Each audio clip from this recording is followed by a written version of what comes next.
It's time to conquer my way to becoming the most feared vampire in the world. This is the sequel to my 100 days video. The link for that is below. But for now, epic boss arenas and boss fights, glorious castles, slaves, prisoners, plenty of unruly behavior on the streets of Brighthaven, and a very challenging battle against my uncle Dracula. Welcome to 200 days of V Rising.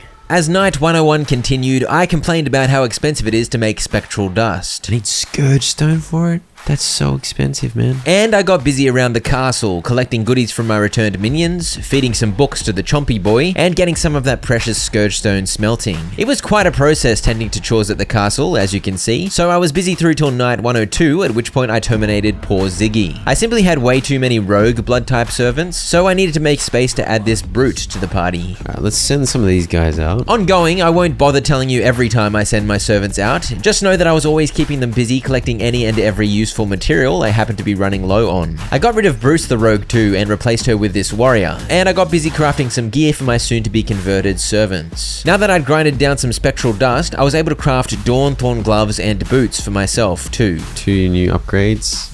Boom, boom. Gear level 62, you know? Gear level 65 when I'm using my guns. I drained some delicious blood from my trusty 100% blood quality rogues, and I followed that up with planting some trees next to the pond. All in a day's work for a vampire. Get the man and the lady chilling by the well. I don't know. I spruced this area up, fished in my pond, and... yeah, this is Chonka, because he's a big boy. Come on, Chonka. It's definitely Gustav. Come on, Gustav. I sent them off on a mission, making use of Gustav's warrior trait to make this particular hunt more effective, and after fluffing around some more, I finally looked towards my next boss target. Dark Silver, Advanced Furnace, nice. Anvil, okay. This is gonna shoot me to the next tier, right? But then I remembered I'd unlocked the Ancestral Forge, so I figured I'd better make one of those. This is where you can repair the shattered weapons. Oh, I need a Merciless Iron Crossbow, and a Greater Blood Essence, and Radium Alloys. Okay, so that's not too expensive. I sadly could not yet make Merciless Iron Crossbows, but I did have a Merciless Iron Mace, so I was able to craft the Sundering Crusher. Weapon attack speed, spell crit power, and inflicts weaken. Wait.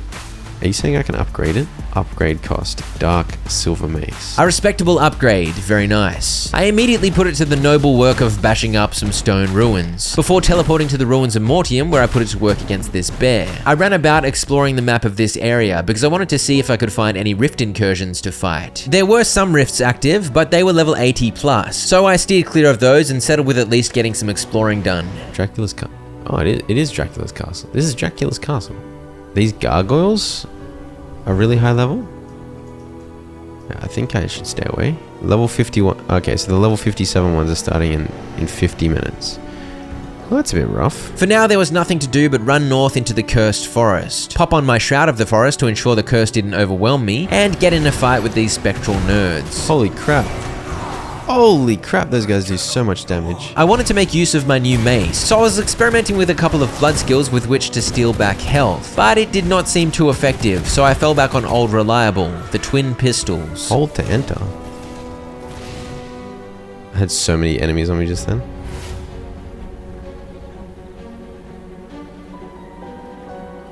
Oh, dude. What the hell? So that cave took me rather far across the entire map. I headed back through and was accosted by an enormous menagerie.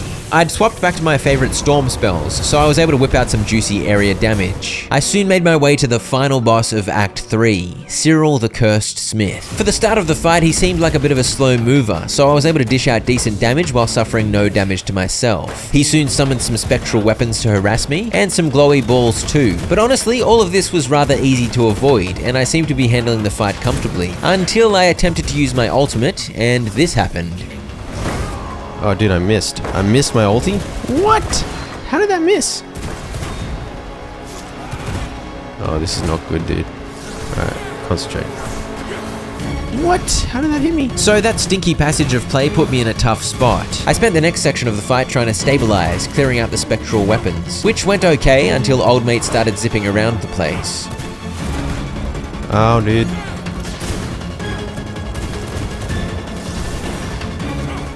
Oh, that was close. I can't believe my ulti missed. It just... how did it hit nothing? That's the end of Act 3. done. While I was up here, I collected some ghost crystals, which are useful to make spectral dust. And then I galloped home to build the newly unlocked advanced furnace. I got rid of my old furnaces in the process. But when it came to placing an anvil, I do need a way bigger forge. This is crazy. For now, I got rid of my ancestral forge and placed it here, and this allows you to craft the next tier of weapons, but I didn't have any dark silver, so it wasn't exactly useful just yet. I realized I'd forgotten to craft a pristine leather bag, so I made one of those, increasing my inventory size by another 3 slots. At this point, I logged off for the day, and when I next played, all my dudes were back, so I got my new furnaces working overtime. I made sure silk and pristine leather were coming in strong too. I then decided to see if I could jump up to the cave near my castle. What's the point of being a glorious toad if I can't get up to the cave, man? Wait, I can just walk up to this cave? Where does this one lead to? Where am I? Oh, I'm down here. So I now had a way to quick travel all the way down here, which was pretty much completely useless, sadly. I then had a session trying to capture good thumbnail images for the 100 Nights video. And when I was done with that, rift incursions were active over in the ruins of Mortium, so I settled in for a farming session. My hope here was to farm Stygian shards and find some good shattered weapons to reforge, preferably some pistols. Most of these enemies were level 57, and my gear score was now 65 or 67, depending on which weapon I chose to use, so this was theoretically pretty easy. I bounced from ruins to ruins, clearing packs of vampiric monsters and taking down many lesser blood souls. And by the end of it, I had a few shattered weapons, but sadly no gun, and over 1200 Stygian shards. On the way home, I spotted a 94% blood quality worker, so I dominated her. But I'd forgotten my dusk callers, so she had to jog it home and eat the dust from my horse's hooves. And here is the main reason that farming the rifts was worth my time. The Stygian shards bought me some passives that immediately strengthened my character. 5% attack speed, and stronger static, condemn, and weaken debuffs. At the time, I wasn't sure if all these passives were permanently active, but they are, so these were very handy to get. I also upgraded my swift blades. I then randomly did a castle walkthrough. I guess I wanted to show you my castle, but honestly this castle is a bit of a mess, and it is vastly different from the castle I ended up with. So I'll save the proper in-depth tour for the end of this video. It's like a full-time job, just like logging in to catch up with what all the hell my servants have done. Right, there's a good amount of iron. Yes indeed, if it ever seems like I skipped forward a whole bunch of time, it's probably because I was busy being a man about the castle. You know, chores and that. We'll start making Dawnthorn gear. 1, 2, 3, 4. 1, 2, 3, 4. 2 sets of Dawnthorn gear to keep these nerds upgraded. The final technology from the research desk. Decorative stone walls. Okay, everything researched here, that's good. I can just move on to focusing on scrolls. And then it was finally time to stop procrastinating. It was time to head into Act 4 proper. We venture forth into a new land. Oh goodness, that's not a great start. Battle with Belmont? No. Your fate is sealed. Go away. Okay, there's footmen. Dude, what is this place? This place was full of enemies that were actually my level, so I was gonna have to lock in and pull out some respectable combat maneuvers. There were clerics, knights, and a rifleman who doesn't miss. This guy doesn't miss.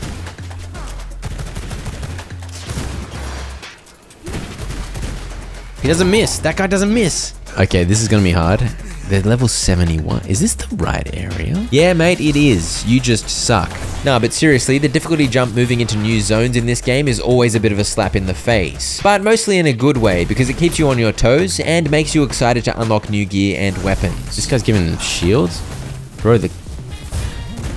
Nerf the riflemen. The riflemen are crazy strong. How the hell...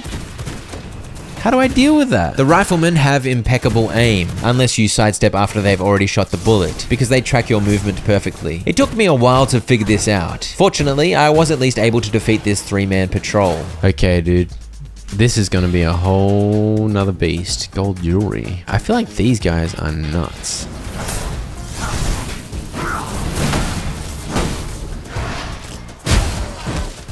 That's the way you gotta deal with these guys. You gotta just get in their faces. And so I bumbled about in this new area, which is called Silverlight Hills, by the way. And if I can avoid fighting like 10 packs at once, that would be nice.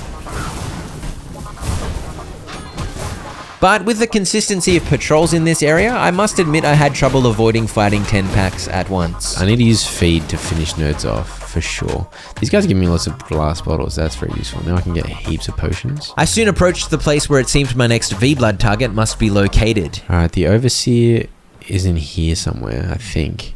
The Sacred Silver Mine. Ooh. I do need silver ore, so that would be nice. But after a rather uncomfortable fight where the sunlight caused quite a few headaches, it became clear the front gate was shut tight, and I couldn't see any way to open it. Oh, do I need the toad form? Is that what I need?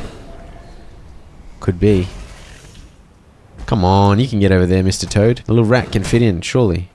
Oh, there he is. Let me in, Magnus. I want to kill you. I checked to the left of the area, but I wasn't able to see any path in. So I decided to change tacks and headed towards the south, where some other V-Blood carriers were lurking. This is a straight up castle, dude. What the heck? This is the city of Brighthaven, and it was rather heavily guarded. But after taking out 2 groups of nerds, I tiptoed my way in. And then I immediately fought a cleric. Oh, gold sun coin. Bunch of scholars. I began barrel and crate bashing because that's a great way to get loot. And even better than slapping barrels is stealing from these fearful individuals. This house had like 6 different containers to loot from. Very delicious. I found these big stairs leading up to a cathedral, but honestly I was more interested in breaking any crates. Eventually I disguised myself as a human and wandered into this lovely parkland. This scholar looks serious, dude. It's a straight up priest. Are you guys gonna sniff me out? Oh yeah, you are. And so followed glorious combat. And I am ashamed to say that on this particular night, we did indeed disturb the serenity of this lovely park with our silly willies. Oh dude, that's a paladin. These guys are huge. I don't want to fight a paladin. I don't want to fight a paladin and a priest.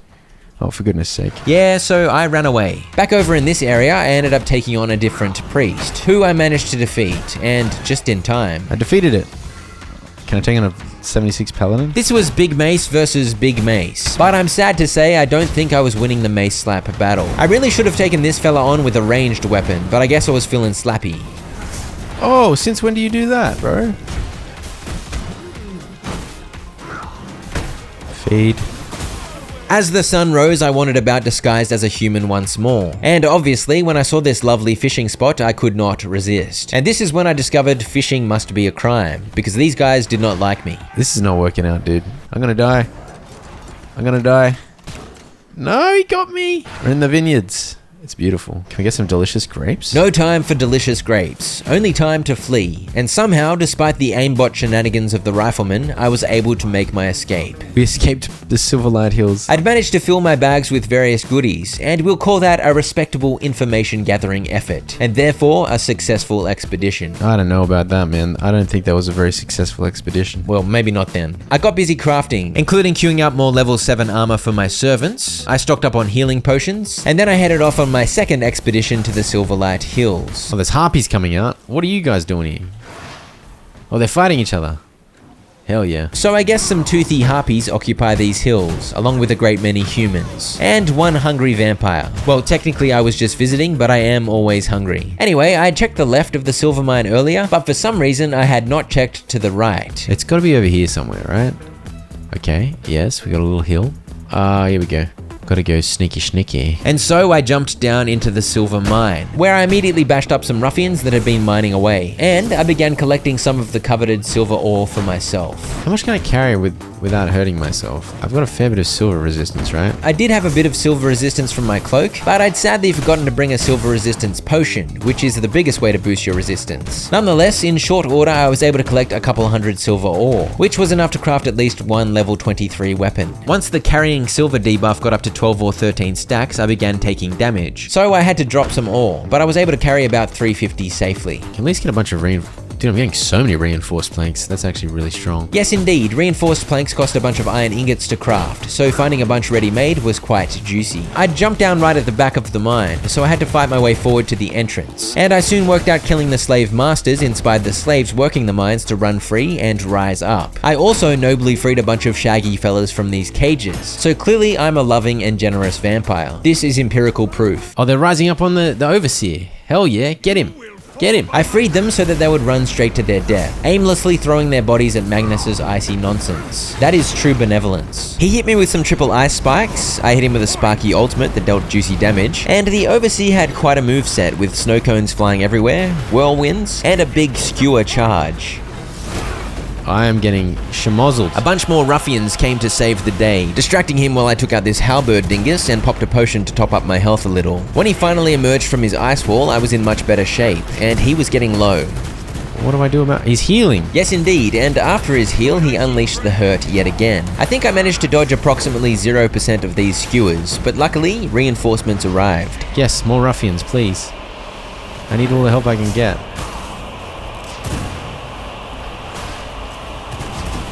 Oh, okay.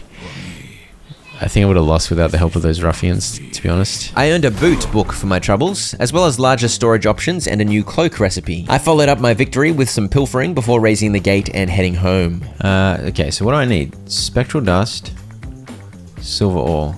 This should get me quite a few dark silver ingots. Feels good. I need more grave dust so I can make more. Scourge stone is still a high priority, but it's just so slow to get. My servants were back and I needed more smelting power, so I whacked 2 extra furnaces down here and I made my first large material storage. The storage containers in this game look sick, dude. That's so cool.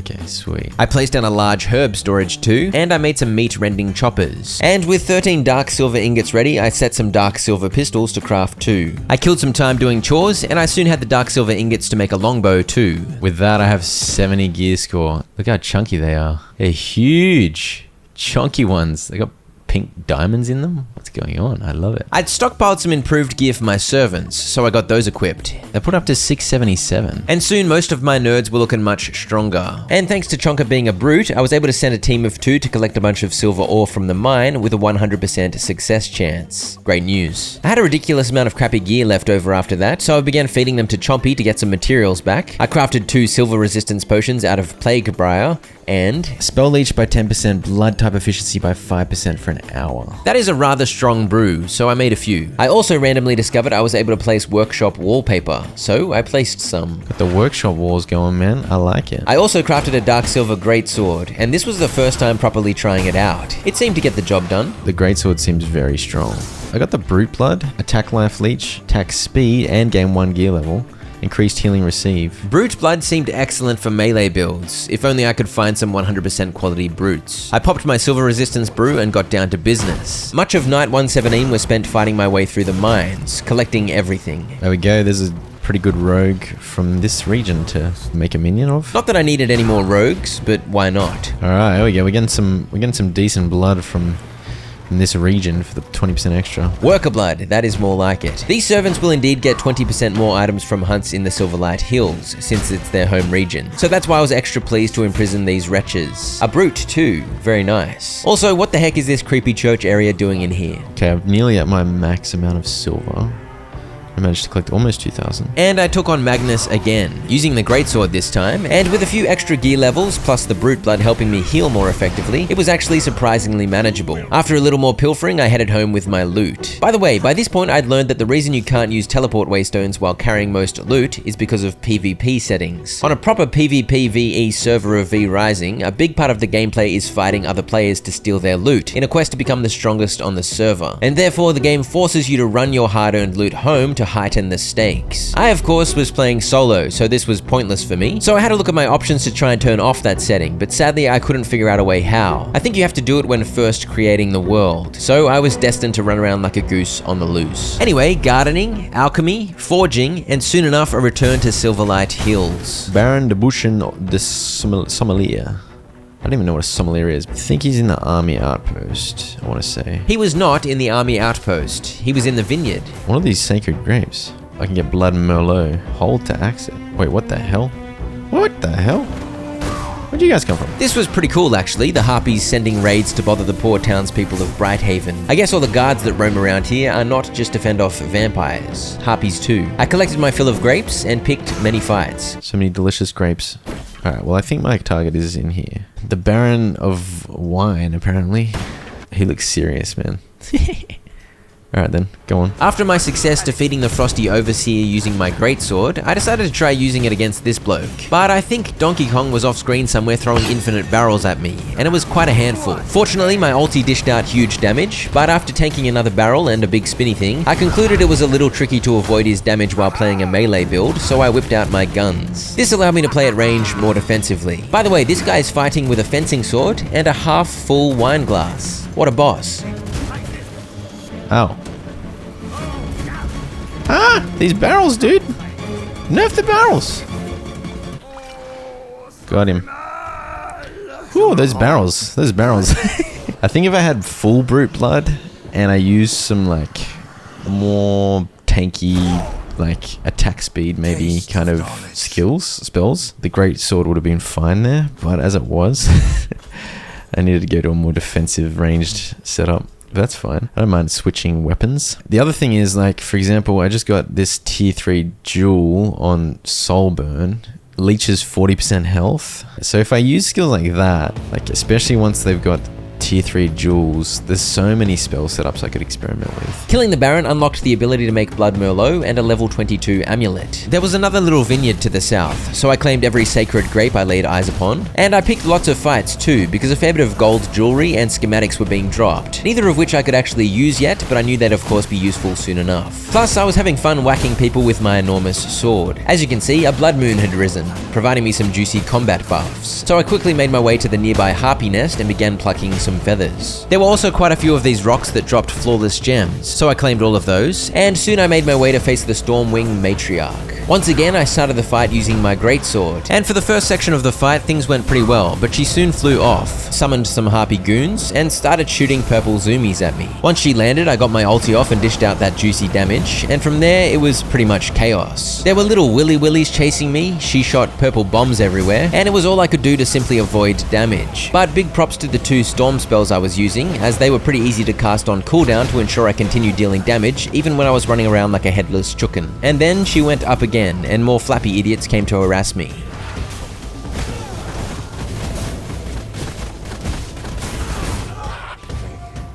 Dude, that was close.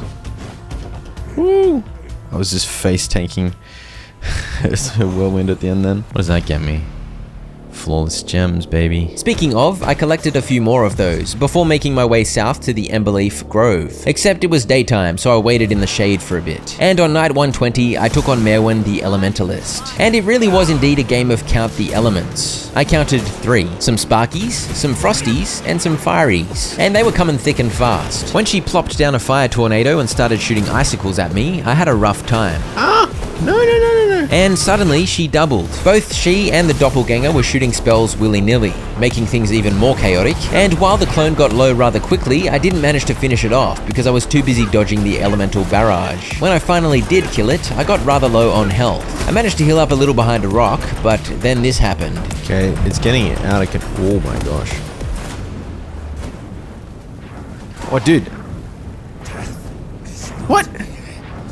Oh, that she's using some freeze. Holy crap. Honestly, it feels like cheating summoning the literal sun, but fair enough. Time for round 2. This time, knowing the spell set she had at her disposal helped me hang on to most of my health pool until the clone came out, at which point the fight does indeed get much harder. Looking at this footage, it's clear the gun's range just wasn't quite far enough to deal damage while also avoiding the spells, so I suspect switching to the longbow with its superior range would have made this much easier. Either way, I somehow got into this situation, where me and both elementalists were on about 2 HP having a party, and then it looks like the clone got hit by the sun's blast and died from it somehow, so I guess that was friendly fire, but I'll take it. Oh gosh.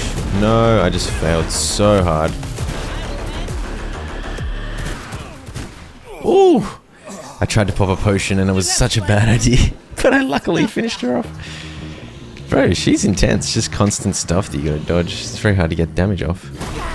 Another storm spell point. I can make greater jewels now. Let's go. I had successfully cleaned up 3 bosses, so it was time for a visit home. On the way, I stumbled upon this caravan being escorted by a Lightweaver, and after a hard-fought battle, the caravan was left undefended. So I, of course, shot at it. Oh, what the hell? What the hell? Dark Temptress and an Exsanguinator in there. I guess the Lightweaver had been escorting some vampiric prisoners, but this ox clearly didn't give a crap. These spicy ladies were way higher level than me, to the point that it was just showing me a skull. But I managed to separate them and I was able to take down the Exsanguinator. What does Draculan blood actually do?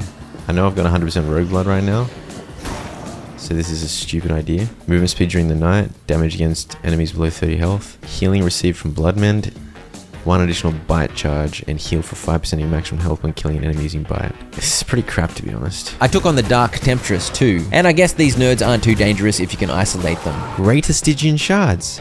Holy crap. Back at base, I discovered Blood Merlot is just a way of getting blood potions without dealing as much damage to your prisoners. I picked up some weapons I'd left crafting earlier. We got these weapons. We can replace our mace and our axe now. And I was concerned my prison was getting too full, so I added some more cells. I also grabbed all my regular gems and began combining them into flawless gems. Bro, look at the gem cutter go, by the way. Look at it go. It's popping off.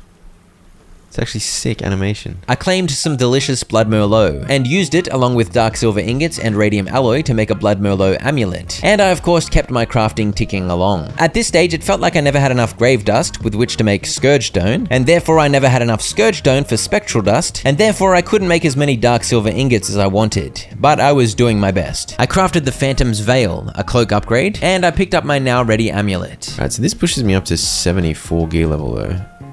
That's pretty juicy. I had a billion of these crappy jewels, so I began giving them to McChomper here. Slightly improved cloak as well. A little bit more max health, more resistances. I placed a couple of tombs to check whether it was worth it to summon skellies to farm grave dust, but concluded it was too expensive to bother with this because I needed so much plague briar. So I instead turned my attention to the next two bosses, who were northeast and northwest. I headed northwest first, and soon I was galloping through Gloomrot North, featuring rather frequent lightning strikes. I wandered into Chasendom Labs, where I subdued and imprisoned this brute, and this brute too. I found some depleted batteries. I don't know what these depleted batteries do. And I turned my sights towards one Henry Blackbrew the Doctor. More like black poo. Oh, he's got spider arm. He's levitating. Whoa! What is that? What is that? The boss arenas and fights in this game are pretty cool, you gotta admit. And the Black Poo was definitely giving off Dr. Octopus vibes. Let's just use this. Get big damage out. I felt like I was popping off, but then the Sparky fella decided he wanted the whole world to be Sparky, and the chaos level ramped up a few notches. Ah! Good lord, man. This is rough. Dude, what the hell's he doing? So that pulse of pushes certainly got me real good. And here I am on attempt 2, which went fairly similarly to round 1, except once the pulses came out I managed to keep away from the deadly electric boundary thanks to my dash being off cooldown. How did that hit me? No! Oh, for goodness sake, man. I need to learn to not panic during these fights, seriously. Alas, panicking is my specialty, but learning the fight a little better and trying again is always a satisfying loop. Well, not always. Sometimes it's infuriating, but in this case it was fun. In round 3, I used my ulti when he was doing his pulsey business, which was definitely a good play, and from there I was able to take the victory. Gotcha. Ow! Stop it! Stop it! You're already dead, bro. Stop that. Okay, we got him. That was cool. Just had to learn the fight, get composed, and we got there. And now I can unlock a bunch of study with my books that I've found. I also got a new Storm ulti. I believe it does more potential damage than the other one that I'd been using, but it does not make you invulnerable, so I stuck with the Old Faithful. Whoa! Whoa! Good lord, dude. These lightning protector thingos absorb lightning strikes to charge up, and then fire an enormous beam at you. Lovely stuff. Good thing I got stuck pointing the wrong way. Holy crap. And these Gattlers shoot at you with a Gatling gun. These Zappers, on the other hand, well, they zap. They're also quite tanky, so it was a bit of a slog fighting my way into the Tracendom plant. So this guy's 3 gear levels higher than me, so I can always come back if this doesn't work out, but we try. There was another level 74 boss I hadn't challenged yet over in the Cursed Forest somewhere, but while I was here in Gloomrot North, I figured I might as well try my hand at defeating the Power Master. She had a range of electric moves, including an enormous beam, some invisibility shenanigans, a fan attack of zappy balls, and as she summoned some friends to join the fray, she put up a big barrier that she hid behind. As usual, the first phase was fairly manageable, though I did get hit quite a lot while I was still learning the fight, but the second phase, again as usual, upped the ante and saw me fall into strife, because yes indeed, double trouble. I struggled with the double trouble every time. Dude, the ulti owns. I just took so much damage, dude.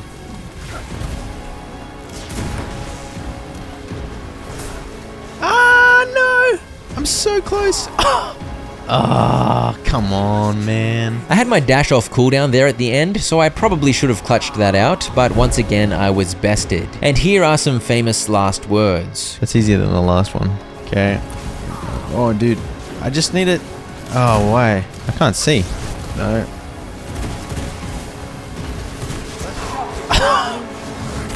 Why did I do that, man? Dude, no!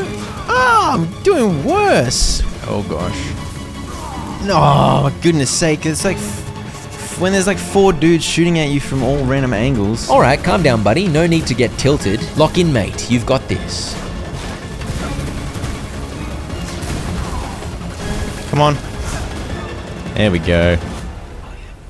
That was way smoother for some reason. I don't know what the hell I did there, but that was good. Very beautiful. What is that? An onyx tier? A black material forged by blood, gold, and power used to restore the most powerful weapons. Can disable electrical sources with the EMP. I can now make power cores. I think that's the 2 bosses I can do in North Gloomrod for now. There might be another one up here. I returned to base and got busy. I'd already unlocked everything at the research table, so I got rid of that to make space. I moved the study to the side, and then these 2 idiots were in the way, so I had a coffin summoning spree to get them out of the way, and I placed my Athenaeum. The window placement wasn't really working anymore, so I got rid of it, and finally I was able to research the books I'd found, as well as discover 2 random texts with the 200 schematics I'd collected since visiting the Act 4 regions. Yes! My favorite weapon, Sanguine Pistols, baby. Okay, that's awesome. And Grim Knight Gloves. Very good unlocks. These new armor locks were looking pretty juicy, but I needed ghost yarn to make them, and I couldn't craft that yet. I needed gold ingots for the Sanguine Pistols, so that was beyond me for now as well. I get ghost yarn from her. Azariel the Sunbringer gets me gold ingots, okay. So I'm pretty close to having what I need. I guessed that gold jewelry would be key to making those gold ingots, so I sent some minions to raid the city and steal some, with a respectable 93 and 94 success chance. Enemies in Silverlight Hills had been dropping me heaps of glass bottles, so I used them to make heaps more health potions, and I claimed some blood potions too. Oh, no. I got the wrong type. Why didn't I do blood mellow? Whoops. Also, I was really wishing I had 100% brute or warrior blood to experiment with, but it seemed I was destined to play with rogue blood for eternity. I was curious about the depleted batteries I'd found. Oh, can be charged with lightning. Oh. So I did the reasonable thing. I went to Gloomrot North and stood around trying to get hit by lightning. Didn't work. How do I charge it with lightning? I then spotted Thunderstrike Peak on the map, and that sounded promising. There was certainly a lot of lightning zapping about, and a lightning harvester. It was a little dicey trying to fight with lightning surrounding me, but I soon discovered the lightning harvesters charged 10 depleted batteries at once, and so I soon had 20 charged batteries. I fought everyone in the area, hoping I'd be able to collect 10 more depleted batteries to charge while I was here, but sadly I was only able to find 8, so I shot off east in search of another boss. But when I arrived at the Cursed Forest, I realized I forgot my Shroud of the Forest, so I bailed because I didn't want to be overwhelmed by infinite fog. On the way back, I ended up running through this blood crystal area, so I collected a few blood crystals while dodging the dragon's barrage from above. I didn't bother collecting too many though, but instead headed home to craft some power cores out of the charged batteries and radium alloy. Got some power cores, baby. My place of power has evolved.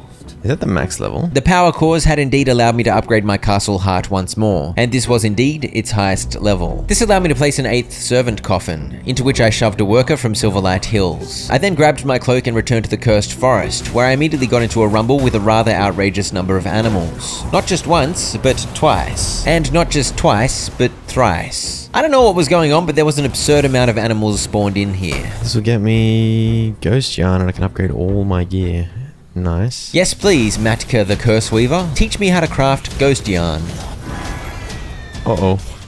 I've been a sheepified. Oh, am I a pig? I'm a pig, not a sheep. She summoned a great many varieties of poisonous goop, and she invited some mosquitoes to join the party too. Oh, for goodness sake. But I found this fight pretty straightforward, as I seemed to have enough health to withstand the chaos, and I was able to damage her down fairly quickly with my guns and my storm spells. I endured the long gallop home, unlocked a new chest piece, and placed down some advanced looms. Okay, so how do I make ghost yarn then? I need cotton yarn, ghost shroom, and wool thread. Holy crap, that's expensive. Fortunately, I had a lot of cotton yarn, a decent stack of wool thread, and a few hundred ghost shrooms. Malefica Scholar Boots, Malefica Scholar Chest Guard. My spell cooldowns is reduced by 8%. We got some spell crit, we got some spell power. That's good. Yeah, it looks nice. Sick. I made Grim Knight gloves too, which offered weapon attack speed and life leech. I made use of Stygian shards to summon a tree boy, because the tree boys drop flower seeds, and I was hoping to get some more ghost mushroom spores. And he luckily dropped me too, and so my flower garden grew. Speaking of flower gardens, it was a regular job to pluck these, and it was just a matter of time before my herb storage would be overflowing. After a cheeky fishing session, I headed to the snowy southeast, because the V-Blood tracker suggested there was an ogre lurking down here somewhere. I soon found this path with rather enormous Simba's hoof prints in the snow, and at the end of it, a stinky lair with Terraclaw the Ogre feasting away. My recent upgrades had raised my gear score to 76 and my health pool to 666, so I hoped I'd be up to the task of taking on the level 77 Ogre. But as I familiarized myself with his frosty moveset, it became clear to me that this fight was a step up in terms of damage numbers. The big ice shard he threw at me dealt huge damage, as did the erupting ice that I really thought that I'd avoided, but I guess not. Dude, how am I don't have a cooldown up for that, I'm screwed. With the help of these health orbs, I managed to hang in there. But as I was still getting a feel for things, I let myself get hit too many times, and boom. Dead. For round 2, I subbed in the defensive skill Bloodright, and I used my longbow instead of the guns, as the greater range makes it much easier to play defensively. Things seemed to be going much better. That is, until I popped a Bloodright to defend myself from this attack, except I did it too early. His attack animation was so long that the Bloodright dropped off, meaning I ate the attack and a follow-up, and about 7 more follow-ups as I completely lost the plot. I just got absolutely owned. But those changes to my strategy had certainly been effective, and so with a little more experience and a little more composure, round 3 proved to be a triumph. In fact, I managed to end the fight on full health. I am an absolute beast, no one can deny. Okay, yeah, that was smooth. That was very smooth. Cool fight, man. Really cool fight. I then headed north to the ruins of Mortium, because a level 57 Rift incursion was just beginning. I was almost 20 levels higher than that, but I needed the Stygian shards to unlock the rest of my tier 1 passives. Over the next day and a half or so, I took out 4 lesser blood souls, collecting almost 1500 Stygian shards in the process. And look at what I found on the way home. My third 100% rogue. Can I get a brute or a warrior, please? I picked up the remaining 2 tier 1 passives. They weren't really helpful for the builds I'd been running, but they were good to have. And I couldn't get any of the tier 2 or 3 passives, as those cost greater Stygian shards. So I used the excess shards to summon 3 more trees. This forced me to expand my flower fields, and I had so many fire blossom seeds for some reason, so I started a second row of those. I got rid of my tanneries, because defeating the ogre had given me an upgrade. Can we whip out a couple of these advanced boys? Oh, they're so big, dude. No, I don't have room. I rearranged a little and settled for just having one of these advanced tanneries, but it was becoming more and more evident that I needed to have a massive castle overhaul if I wanted to properly fit in all the production machines at the scale I wanted. Jib Jab, I think his name is, clearly. Come on, Jib Jab. Oh crap, I don't have any gear for you, Jib Jab. I gave Jib Jab a suboptimal set of gear. It'd have to do. And I made a tier 3 Bloodright jewel out of flawless rubies and dark silver ingots. Heal, oof. 4 deck, okay. Okay, that just made my Bloodright so much better. I used some of my many fire blossoms to craft Wrangler's potions, which increased my mount speed by 15%, because why not? And I made a Holy Resistance flask too, because it was time to head to Brighthaven Cathedral. With my Holy Resistance potion active, I was able to explore the lovely grounds of the cathedral, and it was a mild shame to desecrate them with a large flurry of violence, but vampires have got a vampire. Alright.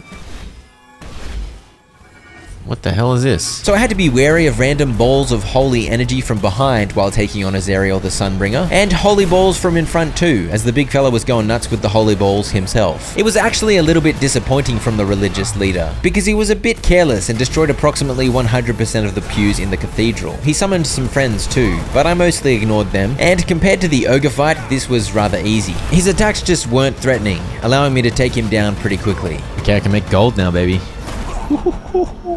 Ooh, sacred grape seed. I didn't realize you'd be able to grow those at home. That's cool. I did a loop of the castle grounds before heading home, where I discovered gold ingots were made from 3 gold jewelry and 1 sulfur. I had fortunately stockpiled a respectable 149 gold jewelry from my servants and from fighting in Silverlight Hills, and I had plenty of sulfur smelted from earlier. I realized I didn't have a jewel for my Veil of Blood dash move, so I crafted one, and once some gold ingots were ready, Hawky Smoky, we upgrade the Sanguine pistols. Hell yeah. And with that, 79 gear level.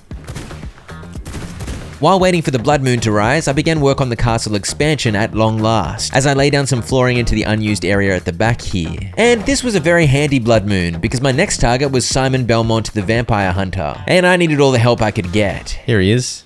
Hello, big fella. I will show you the might of the House Belmont. I've got you in my clutches, monster. That was an extremely satisfying punch slap noise. I'm not even mad. Although Big Simon was definitely owning me. We were fighting down in Bandit Land, and our rumble spilled over into the Shady Dealers camp, so they suffered some collateral damage. Brace the flames, foul creature.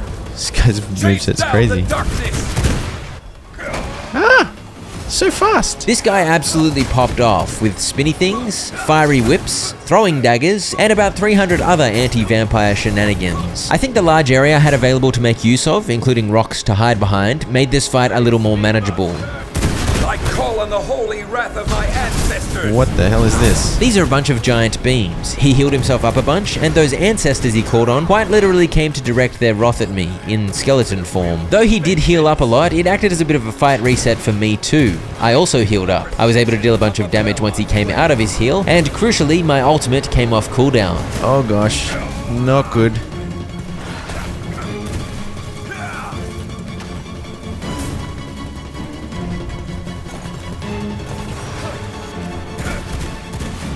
Please. Oh, dude, I missed. Okay. What a horrible night. How did I enraged the dealers again? Well, that was spicy. Simon Belmont, you down. We got the whip.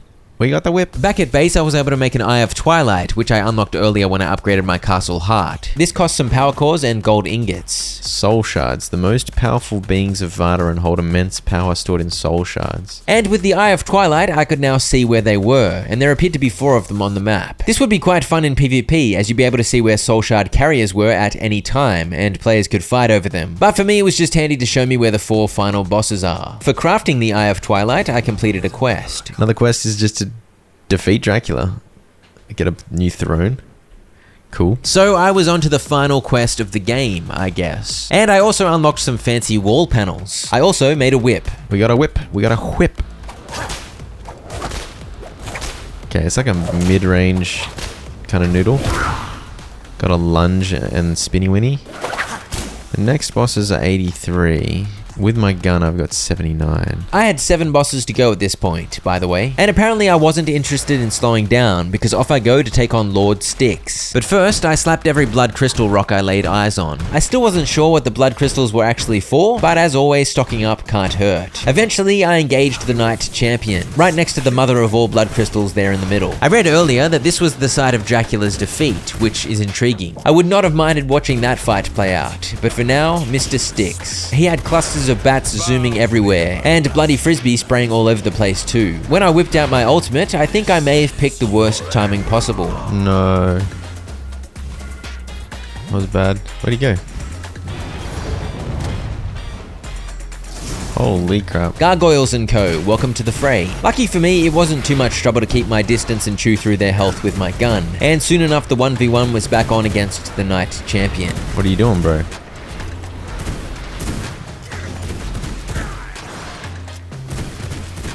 Gotcha. That was easy, bro.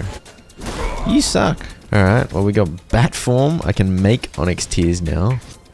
And I can make a blood key. Ooh, bat form. From flesh to shadow. Unable to transform while holding items that block bat form. What? No, how do I change that setting? I'm playing solo. Please, let me do it. Alas, apparently bat form is in the same category as using waypoint teleporters, and it was disallowed. Sad, sad days. I collected every blood crystal I laid eyes upon, and I sadly did not fly home. I merely galloped. So many deer! Have I unlocked the jeweler's chamber flooring and I just don't know about it? Because how do I not have it? I did not have it, and so these jewel crafting machines remained in the entrance chamber here. I headed to the ruins of Mortium again, but this time I was taking on the level 80 plus rifts, which was a whole new level of spicy, but I really wanted them greater Stygian shards with which to unlock higher tier passives. I began more intentionally making use of the ability to feed on low enemies, and then cancelling the feed to finish them off, which worked well to chew through roughly the last 20% of their health. Gargoyle, dude. Ah. No, dude. Holy crap. This was definitely a little wild. I learned that when gargoyles get low, they turn to stone and regenerate some health. And this big fella did this a couple of times. Stop doing that. Before I realized the only way to reliably finish a gargoyle off is to feed cancel. Gotcha. Big idiot. And soon I'd shattered both Stygian crystals at these ruins, and it was time to test my chops against a level 85 primal blood soul. How? What? What? Yeah, I definitely needed to get better at dodging his purple spikies, which it appears I did as the fight progressed, except that wasn't his only trick. He also disappeared and summoned a whole army of nerds to bother me. By the time he reappeared, I had apparently lost all ability to dodge the purple things, because boom, dead. Luckily, the primal blood souls, much like the lesser blood souls, do not regenerate health, so I could come back to finish him off. Except when I did, he spammed the crap out of his disappear move, and I may or may not have gotten slightly tilted. Ah, for goodness sake. And then I finally got him. You silly, stinky piece of poo. So my first attempt at taking on a level 80 plus rift incursion was immensely successful. Level 30 whip. This was another shattered weapon that needed a whopping 4 onyx tears to repair at the Ancestral Forge, plus a sanguine whip which I couldn't even make yet. I earned myself 279 greater Stygian shards too. I then realized the ruins I was at actually had a V-Blood carrier chilling right nearby, in quite a daunting arena. And I bet you I'm gonna end up raging a fireball. Because I suck. That is a rather negative start to the fight, and definitely inaccurate. There is no way I would ever rage at a video game. Holy dooly.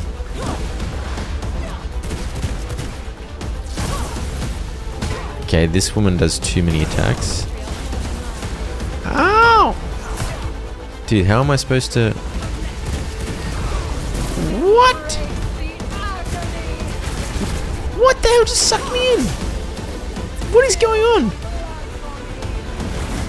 Oh my gosh. I just walked into that, to be fair, but this woman has so many moves. Holy crap. This is where I chain die for hours. I could try and farm a better weapon, which would probably be smart. We'd definitely whip out Blood Right on my...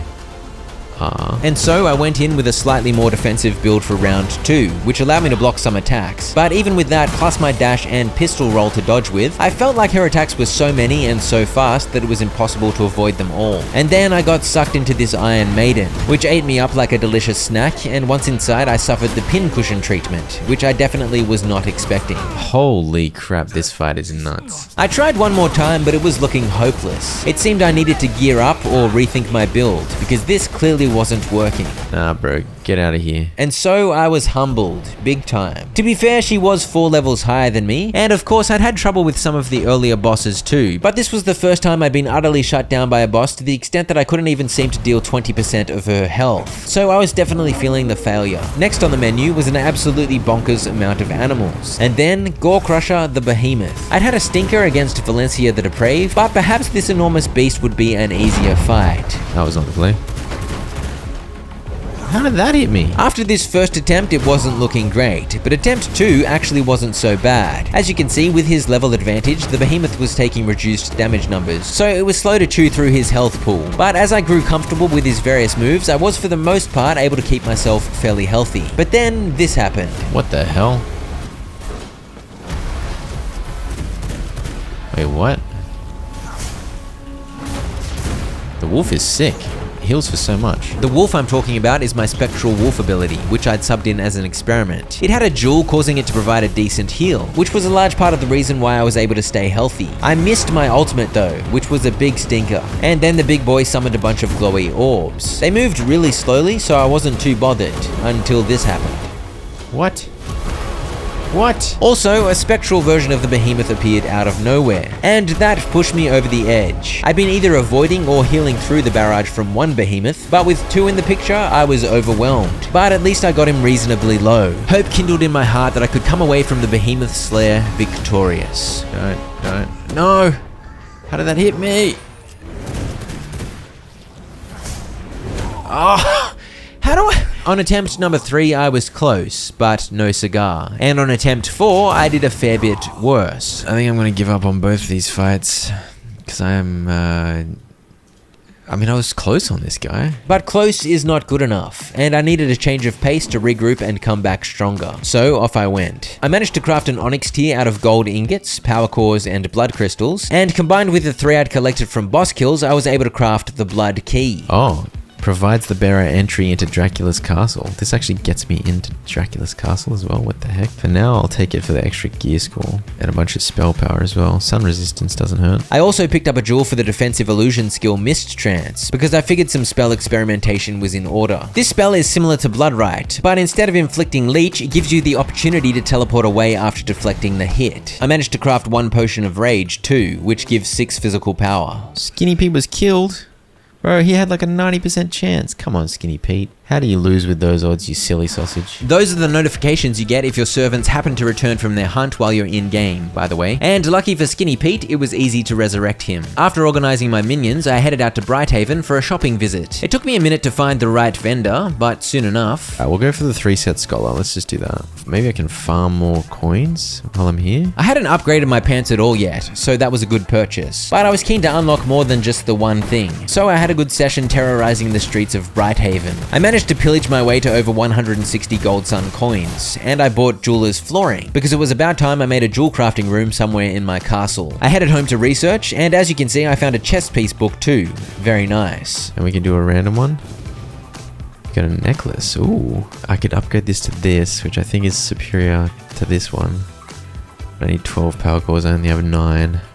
Okay. Although it was the same gear level, this new necklace recipe I'd unlocked had a 10% chance on hit to proc a Blood Rage buff, and it had weapon skill leech on it too, so I was keen to make it once I farmed some more power cores. For now though, it was time to see about renovating the castle. I placed down a floor across this enormous area, and I began setting up a new forge. I developed a vision for the upstairs area too, placing some stairs down, and soon I'd walled the area in and brought all the forge machines over. And then I realized my staircase went to nowhere as it hit the edge of the building area, so I had to rethink how I'd make the upstairs section flow. I did this instead, which seemed to work okay, but as with all video game building projects, it was a work in progress and the design was fluid. But this is what I was working with, a massive area for forge refinement and a smaller area for forge crafting and storage. I'd soon added a bunch more advanced furnaces to the refinement area, furnaces galore, and I continued building out the second floor. Oh, we can do this. This is cool. By this, I mean that I could build the second floor to overhang the outdoor walkway below, if I wanted, which I did. And I left a gap in the second floor here because I had a plan. I got the walls up and I placed invisible floor tiles in the gap, creating a view to the floor below. And I extended it out a little too. Is that cool if we can see down there? To be honest, I stole this idea from a screenshot of someone else's base that I saw, but I wasn't right just yet, as I did tweak the area a few times as the renovation continued. I partitioned this upstairs area, and this is all workshop flooring by the way, because the plan was, you guessed it, to have a forge downstairs and a workshop upstairs. I decided the forge refinement area needed to be widened, so I pushed this wall out one tile further, much more spacious, very nice. For this outdoor area,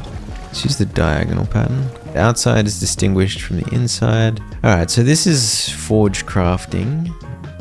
This is forge refining. Upstairs is the workshop. And the key benefit of widening the area below was that the view from these railings was now nicely centered. I can jump down. Oh, that's helpful. As I began installing advanced grinders in the workshop area, I realized something. This workshop area is way too big. I've certainly increased my refining capabilities. Seems good. I added some material storage, and I whacked the workshop wallpaper on, including some of these decorative storage panels. The only other thing that goes in here is a woodworking bench, and honestly, I think I put that here. Meanwhile, my old workshop and forge back at the front of the castle were of course gutted, and I spruced these new areas up with lighting and further decorations. Here's the crazy thing though. I have more upstairs room, like so much more upstairs room over here. So there's actually a lot I can do. And I still had a fair bit of room on the outside too. I tended to my servants, good job fellas. I got my new refinement area working overtime, and I realized I had 8 power cores, enough to place down 2 blue castle teleporters. But considering the front of the castle was no longer much of a hub, I moved the teleporter cluster to my forge crafting room, connected to convenient spots in the alchemy room and upstairs. I then got to work repurposing the now free space towards the front of the castle where my forge and workshop used to be. That's a bit too much, you know. I don't like that. I don't like that either. We're just rolling with green. Green indeed. And then it was time to figure out the layout of my expanded tailoring area. I also played around with the walls. I'm gonna like a spread out tailoring. I can add more refinement in here. And then I've got room to just decorate this. I feel like if I've got the mirror here, it kind of makes sense. And so I decorated a little. Yeah, man. Okay, this is looking good.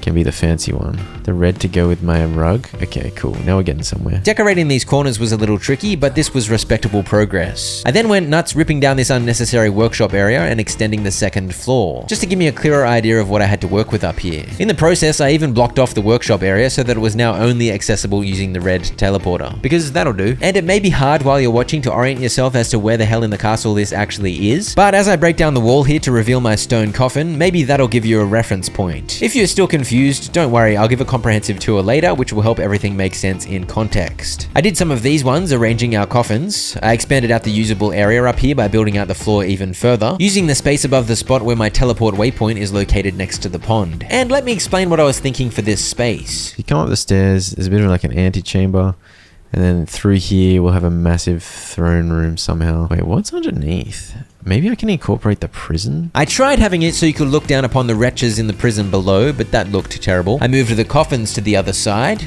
walled it off so it could become its own room with crypt flooring. I patched up the mess I'd made removing the stairs from the forge, and then I brought the prison upstairs. Okay, and I can fit one more, but I'm out of iron.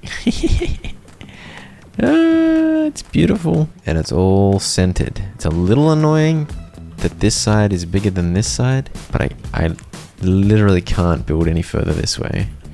So we work with that limitation. With coffins on one side and prison cells on the other, all that was left to do was move the throne into place. Not really though, because there was a hell of a lot more to do after that too. But don't you love the way I fanned out these coffins in a curve? It's genius stuff. I continued grinding up as much spectral dust as possible, I harvested crops, and yet again I sent the servants out to play, collecting myriad resources. I'm gonna want to make a lot of these weapons for my minions, but also for various options for me. I'm gonna need silver ore, spectral crystals, scourge stone, planks, iron ore. I also needed pristine leather, silkworms, cloth, ghost mushrooms, wool thread, cotton yarn, mutant grease, tech scraps, gold jewelry, sulfur, grave dust, and even copper ore was still useful to contribute to making scourge stone. So basically, I needed everything. Anyway, I made a bunch more Dawnthorn armor to give to my servants, and for myself... Okay, we're getting the 3 set of the Maleficer. Beautiful. Gear score up to 80. It gives me 6% life leech as well. So I was rocking the 3 set of spellcasting armor, which I wasn't necessarily planning on doing. It just so happened I found the books for the scholar set first. I revamped this room where the prison used to be, creating a proper back entrance here, and turning the space into an extension of the alchemy area, with the plan to fit it out with 4 vermin nests. This also made space for a second blood press in the original alchemy area. And finally, it was time to make a jewel crafting room in the space that previously housed my furnaces. And it felt right to give it gloriously golden floors and walls. I began moving the jewel crafting stuff up here, which made me realize this space was too big. So I pulled it back and turned the excess space into a balcony looking over the garden. I then decided the stairs were superfluous, so they had to go, which expanded the space downstairs in the tailoring refinement area, inspiring me to add a few more crafting stations. I added another balcony at the front side of the castle, overlooking the flower field, and this meant the jewel crafting area was officially no longer too big, nor was it a weird shape anymore. Okay, we've got the jeweler's chamber happening. Seems good, man. Then came the question of what to do with the castle heart that was still randomly chilling in the entrance chamber. Need to be grounded. So this has to be on the ground floor. That'll go there. And we'll build some kind of cool vibe over here. And so with that renovation rampage, I'd made some serious progress on the castle design, with most of the rooms in their finalized positions. Even so, there was still a lot of work to do, but for now it was time to get back out there and commit some violence. I headed to the Tracendom power plant to collect as many depleted batteries as possible. The big robot spider thingos always seem to drop a couple, and there were a few to be found in the chests and crates. I managed to collect 37 before heading to Thunderstrike Peak, where I found a few more, and so I was able to charge up 40 batteries total. If this was a PvP server, and there's only 4 of those things and they've got a cooldown, this would be so hotly contested trying to get charged battery. True, but I was the solo king of this server, so I was able to get a bunch of power cores cooking, no worries. I also spent some time crafting gems for unholy skills, because I decided to try a new build against those bosses that had crushed me earlier. Once some power cores were ready, I made the Amulet of the Crimson Commander, and with a level 80 plus Rift Incursion active, I headed out to play. Look at this big charging Dreadhorn buffer. My new build made use of Corrupted Skull, which shoots a projectile that upon hitting an enemy summons a skeleton, and I'd made it a jewel that modifies it to shoot 2 projectiles instead of 1, so it summoned 2 skellies. And the skill has 2 charges, so make that 4 skellies. I also had a buffed Death Knight that I was summoning every 10 seconds or so. Okay, this build seems pretty good. Back about 100 days ago, I'd experimented with summons and found them to be excellent distractions to the enemy, and that proved truer than ever. These summons were doing pretty decent damage too, and so this was significantly easier than the build I'd been playing earlier, as it was much simpler for me to stay alive and deal damage with undead nerds running all over the place. And I was also using an unholy dash variant that summoned a Skelly too. Skelly, Skelly, Skelly. And while I still had a bit of trouble against the primal blood souls, these fights proved much easier. I managed to clear 2 rift incursions, earning about 750 greater Stygian shards, and with a newfound confidence thanks to my improved gear and fresh summoning build, I returned to take on Valencia the Depraved once again. I was also using that rage potion for +6 physical power, and a vampire brew for multiplied benefits from my blood type. What? She knocked me into it. Oh, for goodness sake, dude. I was giving the Army of the Dead ultimate a try too, which summons a whole bunch of skellies for a few seconds. Back when I first tried this move, I dismissed it as pretty bad, but it certainly dished out solid damage now and provided a great distraction. But on the other hand, the general was pretty quick to kill my summons. Even still, things were definitely looking way better than the last time I was in these parts. Basically, it was a matter of spamming summons like a maniac, which absorbed many of her infinite attacks, which meant the remaining attacks she threw at me were much more manageable to avoid. Please die. No, not the... No. Oh, So close, but this was definitely doable. So back in I went for another round. And if you look at this passage of play, see how she swings some of her attacks at my minions? That right there made all the difference. Minions OP. Come on, minions. I crave the symphony of screams. We did it!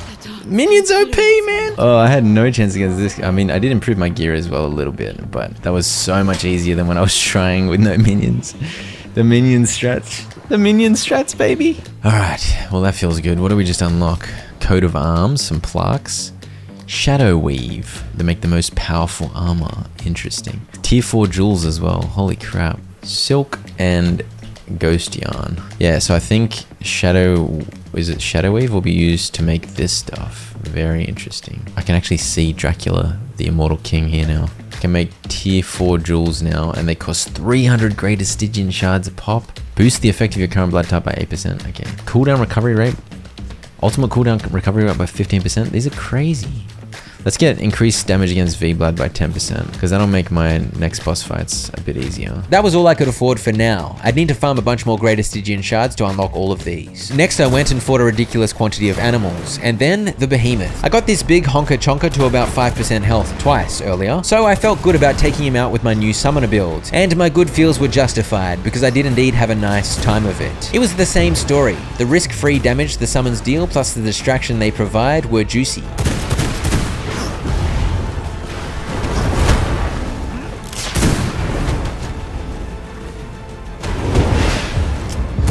Dude, so much easier.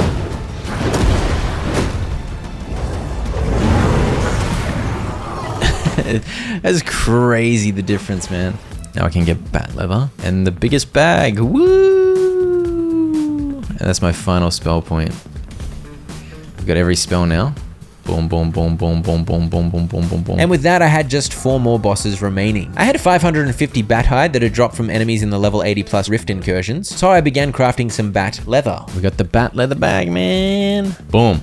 Alright, full inventory is great feeling. It also gives a fair bit of resistances. To get to the next boss, I had to whip out bat form, which actually works when you have empty bags, and it lets you fly above the clouds and traverse great distances rather quickly. In this case, it allowed me to access the mountaintop upon which the winged horror laid in wait. The degree to which my summon seemed to distract this beast honestly kinda made it feel like I was cheating. In the first 45 seconds of the fight, he barely even turned his attention towards me since he was so busy flopping around trying to squish my skellies. I'm out of blood? That's not good timing. Drink blood. Okay, we're good. After a cheeky slurp of delicious 100% rogue blood, the fight raged on. And I don't know why exactly, but for a big unit, this fella sucked at finishing off skeletons. So this fight felt like a breeze after the struggle against Valencia and the behemoth. Honestly, summons are OP.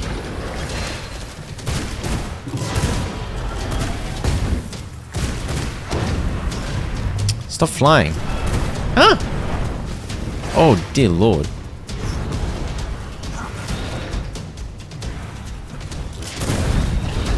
Oh gosh, that's not good. See, like my summons keep blocking his Oh crap. How did that hit me? The summons finished him off?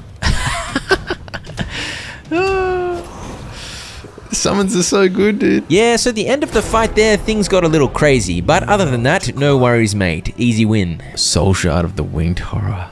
15% spell crit chance, 15% damage to vampires. 20% chance on primary hit to trigger a chaos explosion. Replaces your ultimate ability with Void Quake Vortex. This is the first of 4 legendary amulets, and it does indeed give you a completely new ultimate ability. I'd also unlocked the highest tier of gloves, and I of course had to leap down to get off the mountaintop since I'd picked up loot that made it illegal to become a bat. So you have to make Dawn Thorn and then the upgrade and then upgrade again.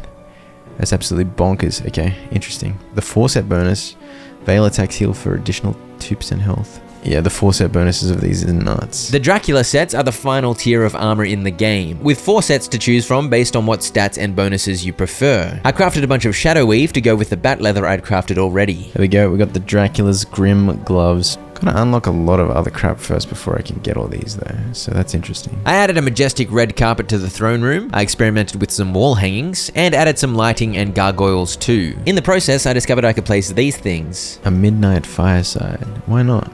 Why not, man? I made space for this fancy fireside in the tailoring area too. And I transformed this corner into a chess player's dream. Yeah.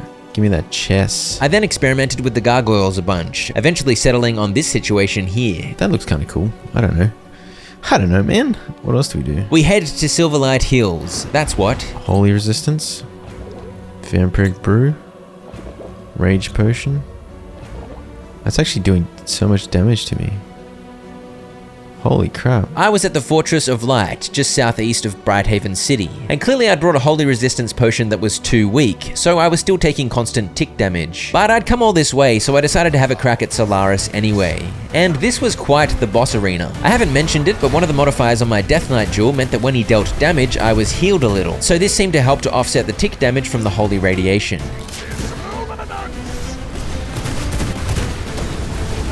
I felt like I was absolutely popping off, wiping away a huge chunk of his health pool in short order. And when he summoned this divine angel, he was already so low that I figured I might as well ignore her and instead just burst Solaris down and claim my victory. Turns out this was a bad plan, as when he got really low, the angel popped a glowy shield thing on him, making him totally invulnerable, and he healed up a fair bit too. Also, he ran into the middle of the arena and started doing these ones. Holy, what the? Fallen Angel. No way. I didn't realize it immediately, but the Fallen Angel was actually the one that removed the shield from Solaris, and then she began helping me in the fight against the big fella. Which makes sense, I guess, since she was indeed a Fallen Angel at this point. But either way, the fight had dragged on too much due to the shield and heal he'd received, and so I was ultimately worn down and lost the battle, just barely. Even then, my summons plus the Fallen Angel almost finished him off, but it was not to be. I decided to reawaken back at the castle. There's a Holy Resistance flask that does even more. Okay, that's what we want. I made one of those and returned to try again, except this time the Holy Radiation wasn't constantly hurting me as I was fully resistant. For round 2, when the Divine Angel came out, I targeted her immediately, but she was actually pretty tanky. Solaris was bothering me, running around whipping out holy attacks, and when I did get her kind of low, she whipped out a huge heal on herself. And even though I now had the proper holy resistance and theoretically a better strategy for the fight, I somehow did way worse this time round. For round 3, I developed a theory. She kept shielding and healing herself, so I figured that perhaps I had to get him low so that she'd shield him and waste her magic sustaining his health, which would then make her vulnerable and easier to finish off, turning her into the Fallen Angel that would then turn the fight in my favor. Come back over here, man. What are you doing?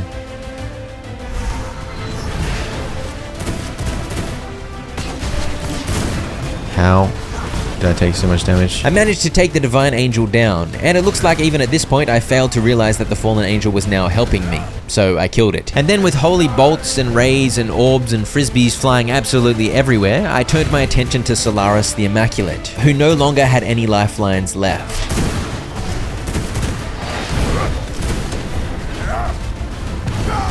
Please. There we go. Woo! That's quite a fight, man. 10% chance on primary hit to spawn a Death Knight. Hell yeah. Oh, and it's got spell cooldown recovery rate on it. Okay. This is literally the summoners. Wait. Summons a Fallen Angel to fight for you. That sounded rather juicy to me, considering my newfound love for summoning the undead. This victory also unlocked the highest tier of boots, so I crafted some once I got back to base. You can't actually put the soul shards into chests, by the way. The only way to store them is on these fancy pedestals. So I made the purple pedestal out of one onyx shard and whacked the Winged Horrors soul shard on there. As I didn't need any more, I was keen to use the unholy one I'd just taken from Solaris's corpse. My second piece is Dracula's gear, up to 85 gear level. I then had a session farming doing a rift incursion, at which I felt fairly comfortable now that I actually had a gear level equal to or higher than the Vampiric Horde. And the summon build was also obviously way easier to play than what I was playing earlier. This is the Fallen Angel ulti from my new amulet, by the way. As you might expect, it summons the Fallen Angel from the Solaris fight for about 20 seconds. Very nice. Summons galore. I took out my first Primal Blood Soul with a juicy drop. Unstoppable Devastator. And a second, but no particularly juicy drops. A good amount of Greater Stygian Shards though. I can afford a tier 3 one. Ultimate cooldown by 15% seems good. That's like 20 seconds off it. I think we just boost the effect of your current blood type by 8%.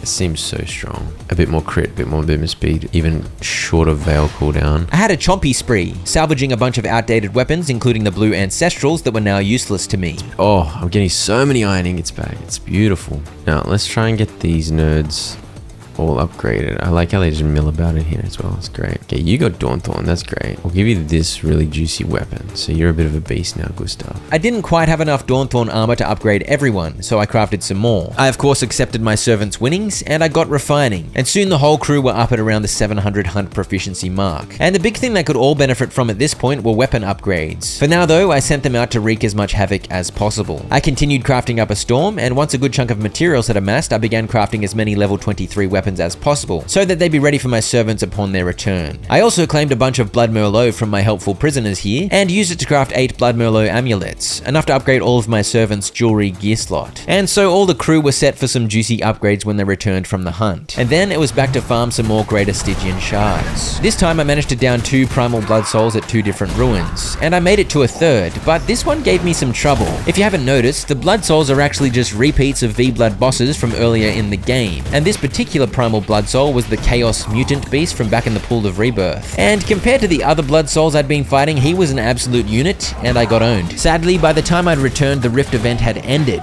and the boss dematerialized before I was able to claim his juicy Greater Stygian Shards. Very sad days. More crafting materials were ready, so I queued up more weapons. Reduces the cooldown of Feed, 20% chance to summon a Skeleton Warrior. Cooldown on Feed is pretty good, because that's like a finishing move. I upgraded the 2 pistols to Sanguine. 2 of my servant nerds were going to get some very juicy weapons, and that stint farming rifts had earned me 2 armor research books, which was a good get. I got a bunch of Onyx Tears crafting, as I was going to need them soon enough, and Jib Jab had been stuck at home injured, so he was the first to benefit from a weapon and amulet upgrade, pushing his hunt proficiency up to an impressive 788. And after that rather long session fluffing around at the castle, I finally headed out to Gloomrot North, because I spied another soul shard on the map. Wait, how do I get in here? This isn't working. Ow. Come on, man. And so I dropped all the crap out of my inventory, which allowed me to go bat form, and I flew over the zappy fence. Oh, but I can't get in here. How do I... Let me in. Dr. Blackbrew's castle. The hell do I get in, Dr. Blackbrew? I then remembered that EMPs are a thing, and I assumed that was how I'd be able to deactivate the electrified doors. But I was pretty sure I lacked the materials to actually craft one, so I had a good session farming depleted batteries and charging them up, before returning to the castle to turn them into power cores, and the power cores into EMPs. While those were crafting, I made the most of a rift incursion popping up, and this was the first time I arrived almost as soon as the event became available, which meant I had close to 40 minutes to go nuts, destroying lesser primal souls. As a refresher, in case these rift incursions are confusing to you, for each incursion at each ruins, you have to destroy 2 of the floaty crystal thingos by defeating a cluster of nerds for each of them. Once those are both destroyed, a primal blood soul is summoned, and defeating it officially closes the rift at that particular ruins. You earn about 350 Greater Stygian Shards per ruins. Once one ruins was done, I would of course bounce over to another ruins and rinse and repeat. I had initially thought you could defeat 3 primal blood souls maximum per rift incursion, but it turns out you can do more than that. So I was able to defeat 5 primal blood souls before I ran out of time. I don't think I make it over there in 2 minutes. Swordsman of Great Braziers. Oh, almost 2,000 Greater Stygian Shards. Pretty juicy. Despite being against the clock, I had a crack at taking on that 6th rift incursion, and I managed to defeat 1 cluster of nerds just in time. Hey, we snaked another 50 shards with 3 seconds to spare. The bulk of the Greater Stygian Shards drop when you defeat the Primal Blood Soul, but a cheeky 50 from the floating crystal exploding wasn't too bad. During that session, I also had a pretty good longbow drop. Ultimate cooldown by 15% is huge.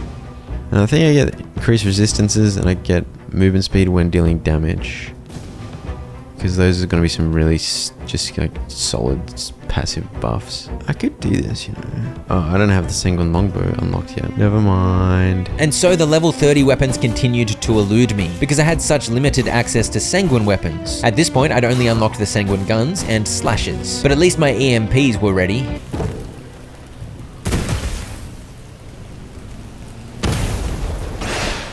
Nice. I popped some potions to buff myself up. We got some buffs on, so we can one-tap this guy. Ah, what a cocky statement coming forth from my silly mouth right there. I'd done pretty well against the last few bosses with my summoning build, but Adam the Firstborn was a different kind of beast. He was not one to be quote-unquote one-tapped. Firstly, I was very confused as to how to actually engage the fella in a fight, until I spotted the lever above. And secondly, well, yeah, he's a bit of a beast. Ow. Ow. Ah! Ow. Oh dear. Can I get the health orbs, please?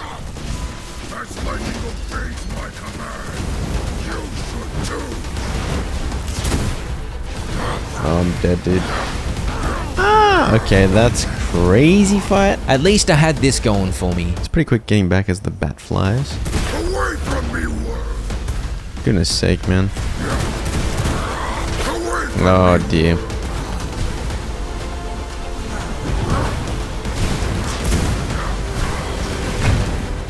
Too many things to dodge. Bro, what the heck is this fight? This fight is crazy.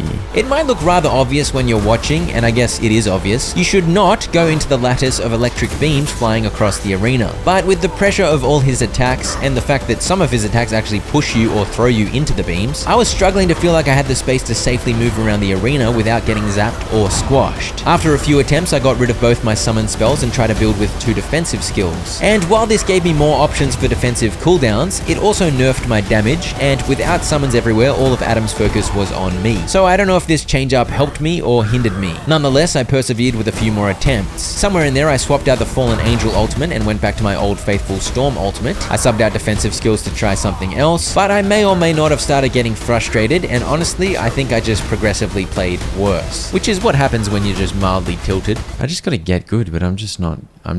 My one excuse is that Adam's level was 3 levels higher than mine. And I of course still had one key way to become much stronger. I needed to upgrade my weapon. So after roughly 10 failed attempts on the big boy, I gave up and returned to farming rift incursions, aiming to continue unlocking useful passives, and hopefully to snag myself some weapon upgrades. Got a slightly better Death Knight gem, I think. Increases the duration of it. Seems pretty good. As you can see, I was using the old faithful summoning build for this because, of course. Oh, I got a tier 4 jewel. A bunch of primal blood souls later. Spell cooldown recovery by 5% is great, just in general. 8% shapeshift movement speed, because I still use wolf form quite a bit. Give me a sanguine weapon, please. No. Oh, you gave me carpets.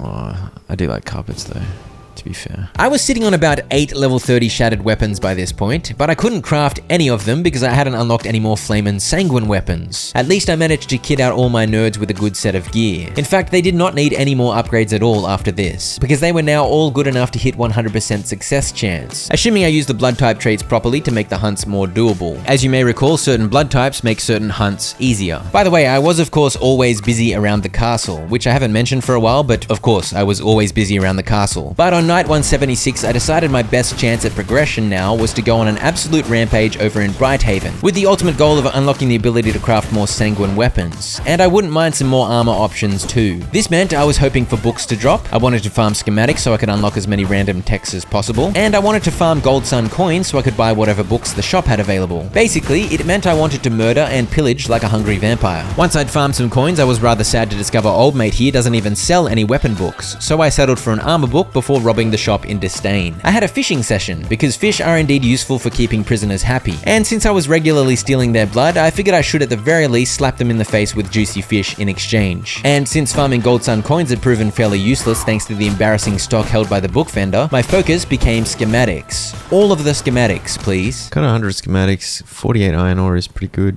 Bit of whetstone, bit of copper, wool thread, 18 reinforced planks, useful as well. I'd found one new book from a drop too, so I unlocked 3 new things total, and slowly I worked my way to collecting all of the research. One day soon, I'd get a sanguine pistol or longbow unlock. Surely. I mean, please, help me out here. I've got the sanguine pistol, so I could get that means I'm capable of getting level 30 pistols, but I haven't had a recipe for that drop because obviously they're rare. I could buy a recipe for 2,000 greater Stygian shards, but I've been prioritizing unlocking all my passives. Let it go!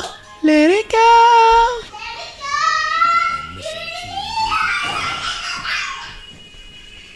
You good, bro? Once that unhinged child left me alone, I headed to Northern Gloomrot to do the Charged Batteries song and dance. You know the one where I collect lots of batteries and then charge them on Thunderstrike Peak.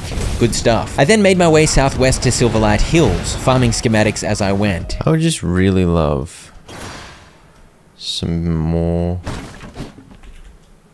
upgrades, you know? If you haven't noticed, I was spending a lot of time farming, grinding, farming, and in the video I explain it in like 2 seconds, but I've been busy grinding since my failures against Adam the Firstborn for about 2 or 3 hours by this point. And holy moly, horses! By night 180, I'd pillaged my way down to the city of Brighthaven, which was ripe to be terrorized yet again. I found a very juicy chest. Yes! Yes! The Sanguine Reaper! Finally, I found something. Okay, I'm 100% upgrading my Reaper. So much gold jewelry in here as well. Dude, this is a crazy chest. And yes, I ransacked the city for literally half an hour. It was lovely. 267 schematics, a whole bunch of books, some of which I think I'll be able to turn into more schematics. One of which is absolutely clutch. Finding the Sanguine Reaper is amazing. Sanguine Reaper, yes! Dreadplate leggings, I got 2 new ones out of that. That's amazing. Discovered 2 random ones. Sanguine Spear, okay, we're getting there. We're finally unlocking. Unlock some sofas. I'll take some sofas. I chewed up a few books I'd already researched, and the chompy chest spat out a few more schematics, allowing me 1 more random tech. We got the Sanguine Mace, yes! I tended to many a chore. I placed some coin storage because my crappy little coin chest was getting full, and I crafted a Sanguine Reaper. So far, I'd failed to appreciate the potential of the Reaper, but when I went to give it a whirl, quite literally, over at the ruins of Mortium, I found it to be quite a juicy weapon. Just big spinnies and nice area damage. Although I must admit, I reverted to my pistols pretty quickly because they felt more comfy. Come on, mate, give me a Reaper. Give me a gun. Something. Oh, give me a level 4 jewel. I got a lot of books I didn't need on that expedition, which sounds bad, but it actually ended really well. Chewing them up got me enough schematics, which helped me earn a most excellent recipe. Oh yes, we got the longbow! I can make a level 30 weapon. I like the Chaos Infuse because that'll do some damage. So the multi-shot will be quite nice. The crit chance and the weapon attack speed are really nice. The rolls are not great. Spell crit power, again an average roll. It's not perfect, but it is way better than anything else I had, that is for sure. 4 extra gear level as well, puts me up to 89. Gear level relative to your opponent affects how much damage you take. I think it's a no-brainer to try. To try what, I hear you ask? Great question, Jonathan. To try and defeat Adam the Firstborn. No, I used my ulti! Okay, I'm definitely taking a lot less damage. I was also dealing way more damage. It felt so much more comfortable. Also, the longbow is great with that extra range and easy to fire off multi-shot. I need to use multi-shot. Get some ignite on him. Or ignite actually does a lot of damage.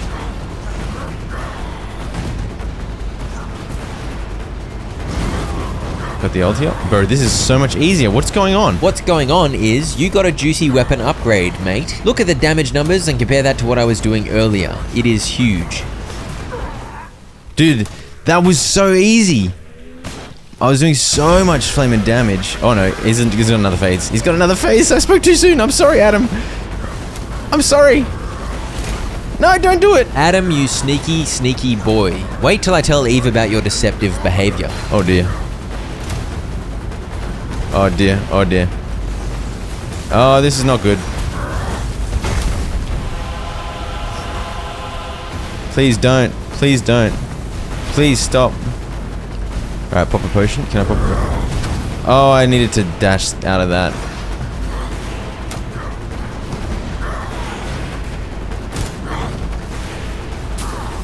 Oh gosh. Oh, I thought my ulti was up. That's awkward. Big damage. Ow, dude! What are you doing? No, dude. Nah! Bro, I spoke too soon. No one told me there was a phase 2. Bro, it's so much easier with this weapon. I do so much damage. That's sick. It feels so nice to have an upgrade that feels so impactful. But like the feeling of getting an upgrade in a game and then having that upgrade just like, you just feel so strong. It's a flaming good feeling. What can I say? And you know what's not a good flamin' feeling, but rather a literally flamin' bad feeling? Flying above the clouds in bat form and getting your wings burnt off Icarus style. It proved quite the inconvenience when returning to Adam's lair. Oh, for goodness sake. Since when does he do that? Oh, I just jumped into the thing.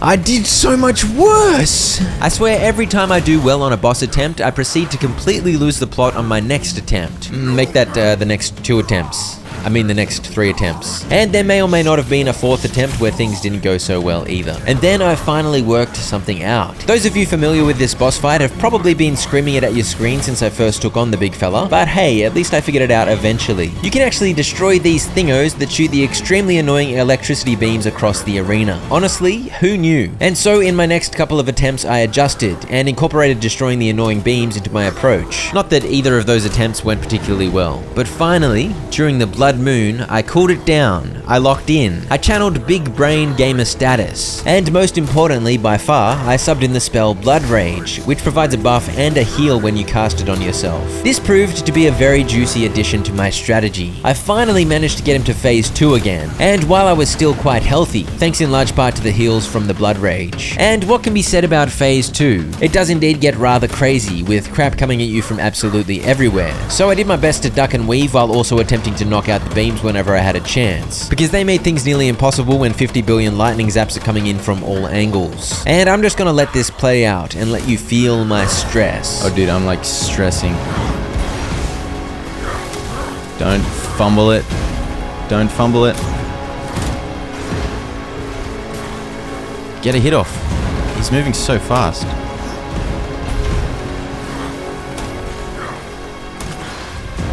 Dude, stop. Where'd he go?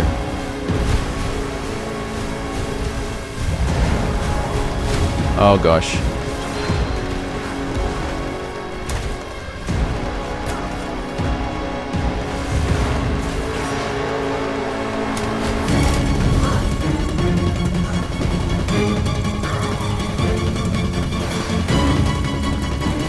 Oh, stop.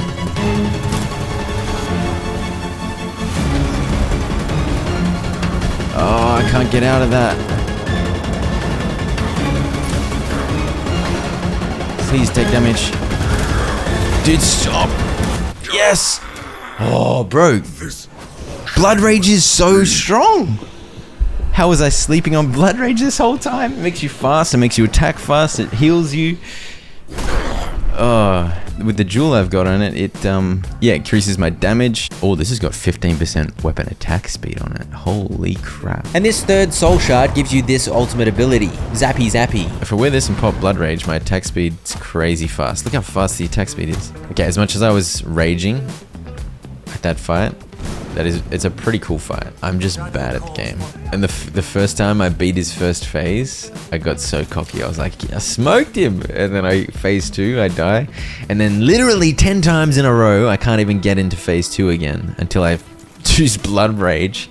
And Blood Rage is really overpowered. One of the best things about Blood Rage is honestly the movement speed and attack speed. It's so much safer to get off attacks when your attack speed is increased because it just comes out so fast. As you can tell, I was just a little bit G'd up after that fight. I think perhaps some adrenaline was going and possibly a touch of the euphoria that comes with finally securing a hard-fought victory. When I got home, I crafted some gear. Yeah, we're switching over to Dread for now, but I kind of want to use Grim.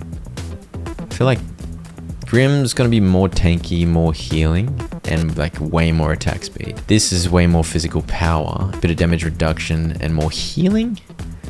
I don't know, I feel like, yeah, it's tricky. Alright, we got the 2-set Dread, weapon cooldown recovery. I feel like I go try spend my 4 billion Gold Sun coins. And so I went to bother the people of Brighthaven yet again. Oh, I need these. I need these. I had a good session collecting schematics and hoping for book drops, because I still had quite a few more weapons and armor pieces to unlock, 3 of which I claimed when I got back to the castle. I'd also managed to imprison a 99% blood quality warrior in my travels, so I had an experiment to conduct. This is a 35% chance to turn him into a raging mutant, which means a 65% chance to put him up to 100% blood quality. Please, for the love of goodness and all that is well. No, dude! Why? I was finally so close to getting some nice, juicy, 100% quality blood of something other than a rogue, but nope. I mean, I'm pretty happy with my set. I would get the 3-set Grim if I could. I'm happy with this. And so I was finally ready to enter Dracula's castle. Alright. Pass through. Okay, we're in. Can I change out my amulet now? Because I think I want to use this. Yeah, I can change out my amulet now that I'm in. Dracula's castle doesn't look like it's in the best shape. The old boy's... he's letting down the team. What is going on? Travel to the shadow. Oh, because he's dead? Dude, look at this. There's his throne. Look at that throne. Holy. Yeah, man, he had a bad day. And now I'm going to go kill him in the shadow realm? That just feels rude.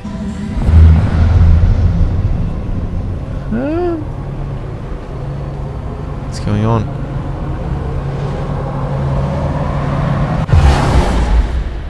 Okay. I can taste my bloodline in the air. Yeah, that's me, A man. rare treat in a challenger. Oh, dude, this place is sick. Look at this. I want a castle like this. All right, big fella. What do you got for me? Dracula, the immortal king, descended from his enormous throne, and so it began. We were evenly matched, both level 90, but he was a few feet taller than me, which I felt was a little unfair. Oh, goodness. He's fast. He's a fast man. I was obviously using my longbow, and I stuck with Death Knight plus Blood Rage as my 2 spells, as these had served me well against Adam. For my ultimate, I had the random lightning strike nonsense, which is honestly not that good, but I wanted to use that amulet because it has 15% attack speed on it. What is that? Oh, dude, this is ridiculous. Wait, what's this suction? What the? Oh, dude, this is crazy. No, dude. Give me a break.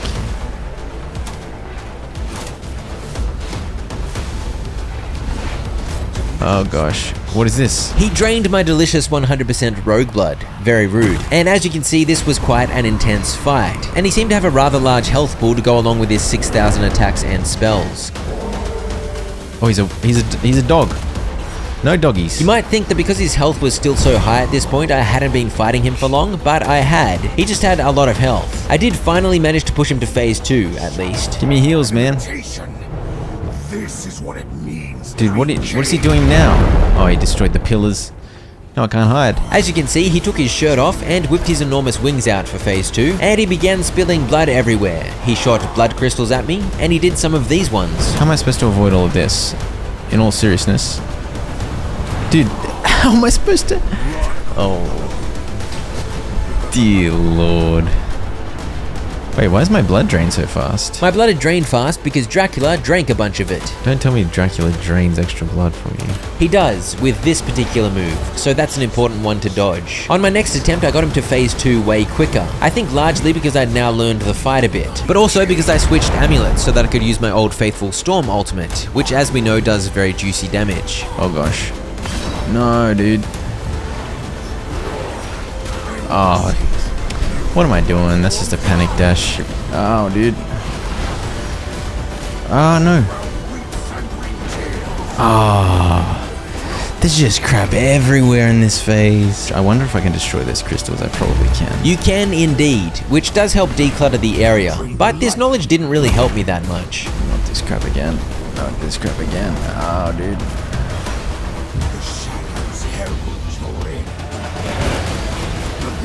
Oh gosh. Oh man. After those failed attempts, a rift incursion popped up, so I decided to have a break, and I was soon rewarded with something unexpected. Oh wait, what? Excuse me? The red twins increases the duration of frenzy, toss 2 additional axes in a wider cone. It also had a whole bunch of attribute bonuses on it. This was my first find of a legendary weapon. I didn't go and make it just yet though. I instead farmed the event for as long as possible, hoping for more legendaries to drop. That was not to be, but on the plus side, my build absolutely demolished the rift incursions now, which felt good. And I earned over 2,000 greater Stygian shards, which allowed me to unlock 2 more passives. And then I realized I randomly had a whole bunch more shards in storage from earlier, so I unlocked 1 more passive. The red twins? Wait, where's my sanguine axes? Oh crap, I need to upgrade my axes first. How annoying. Alright, what do I need for that? Let's go! The red twins. Oh, they look sick. They look more like the pink twins to me. But, I mean, the more the merrier. I have no idea what I mean by that, but check out the improved weapon abilities on this thing. Very juicy. Well, let's just see how good these new axes are at getting herbs. Hell yeah. The health on it is pretty cool. 50 health brings me up to 803. But clearly, the main use for these is gardening. Delicious, delicious herbs. I made one small adjustment to my gear. Let's give the Dread 3 set a try. 20% healing received extra. And then I was taken by the urge to decorate. This garden stone paving was glorious. I'm not sure when I unlocked it, but it is glorious. Yeah, man. That's a nice path. I also did some of these ones, and some of these ones too. Yes, there's nothing that can beat the horses. I planted some trees as well. Death Knight, tier 4 jewel. Come on. That's good. Oh, that's sick. Okay, that's not bad. I'd still been using a tier 3 jewel, so this was a good way to increase my strength a little. I then gave the red twins a whirl, slashing at these pasty gentlemen guarding Dracula's castle. It felt pretty strong, but what I really needed was 100% brute blood so that I'd be more tanky and heal up way more from weapon leech. Sadly, as we all know, the only 100% blood that exists on my save file is rogue blood. Rogue blood decently suits the longbow though, providing high crit chance, some movement speed, and a reduced dash cooldown. And so I did not even bother trying to use the axes against Uncle Drac. I stuck with my bow, which was of course a very juicy weapon in its own right and definitely my best chance of pulling out a victory. I equipped the Soul Shard of Solaris this time round, which has 15% spell cooldown reduction, chance on hit to summon a bonus Death Knight, and of course the Fallen Angel summon. Because Old Mate zips around the arena so fast, it's hard to hit him with an arrow, let alone an ultimate. So the Fallen Angel was a good option, as you can just summon it and it does its thing. Beyond that, it was my 5th or 6th attempt of the fight, so I'd grown reasonably familiar with his moves, and I was definitely locked in for this attempt because I barely said 2 words the entire fight. I was probably sweating up a storm, you know, channeling that gamer focus. One point where I did speak was in phase 2 when these zoomy things started owning me. I really sucked at dodging the zoomy things. Oh gosh. Dude, I'm getting owned. Nerf these things. I made sure to spam Death Knight on cooldown, which earned me a trickle of healing every time it dealt damage. I spammed Blood Rage on cooldown, which gave a burst of speed and a decent heal as well. And after every dash, I sought to land an arrow hit, which of course grants another heal. And between those heals, I was doing okay. But the main reason I wasn't dead yet was definitely because I was doing a better job dodging everything. The second phase is of course bonkers with stuff all over the screen. So I did my best to take out some of the blood crystal thingies to get rid of the giant circles of blood. And this helped to declutter a bit, freeing up my movement options. Even still, I was in the fight of my life. Come on, he keeps dodging those. It's so frustrating.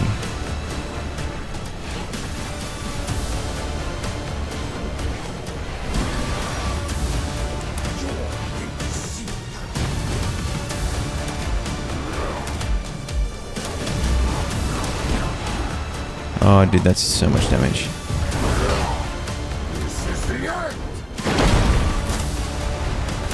Please.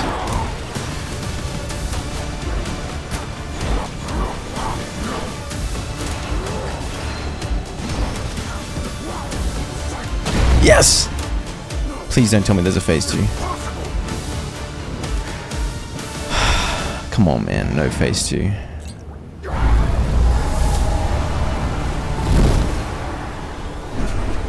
Oh, gosh. Defeated by my own power.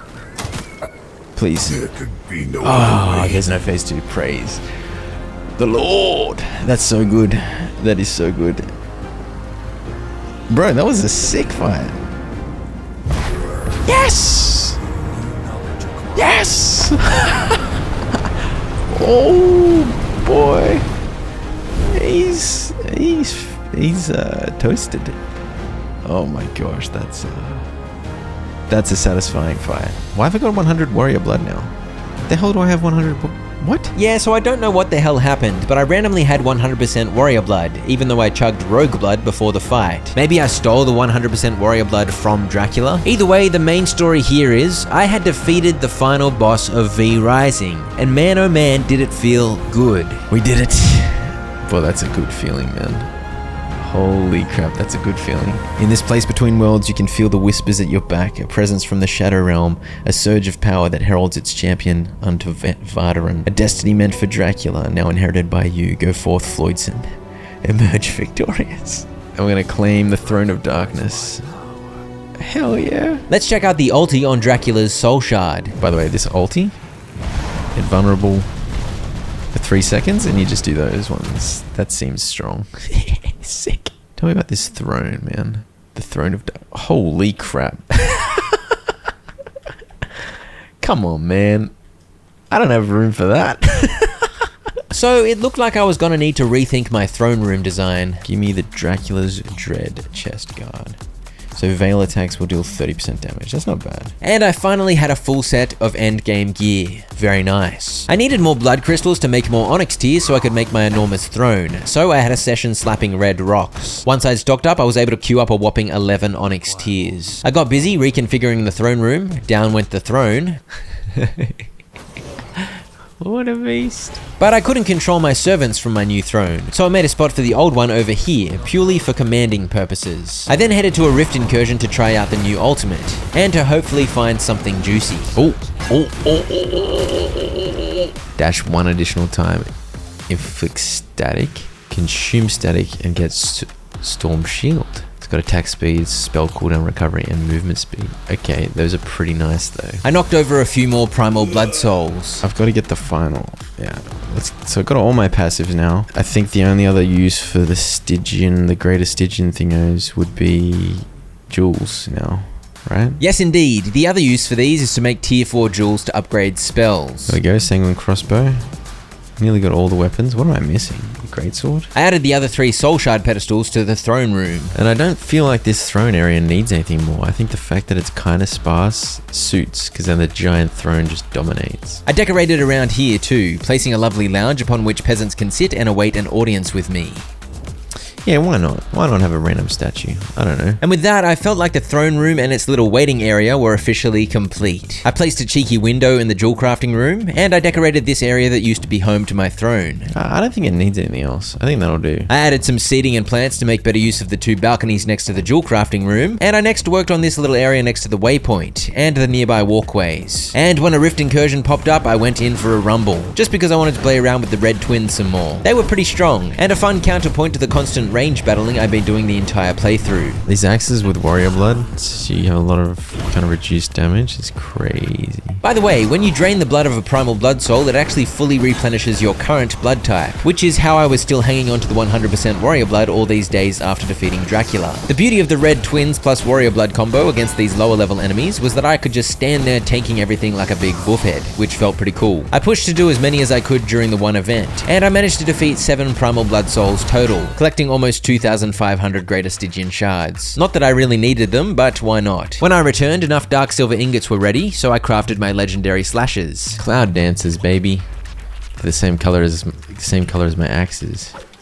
I think the fast attack speed of these would be great with the build designed to proc lots of static, but I'm not really a big fan of this weapon type in general. It was cool to have though. I then returned to finishing off the castle design. I headed over here into the as yet unused overgrown area of my grounds, and I got to clearing. I placed a fence, and the goal for this area was to make a spooky graveyard kind of vibe, featuring 12 tombs and the Stygian summoning circle. I added some pathing and a bunch of decorations, and this is what I ended up with for now. This can summon nerds to kill. These can all summon nerds to kill, and then this would be like the arena in which I fought them all. I next spruced up the forge refinement area, giving it a little bit of a glow up, and then I worked on the 3rd and final entrance to my grounds. I went for a little hedge wall this time. I added an entrance to the castle heart room, and I decorated a little. Yeah, that's fine.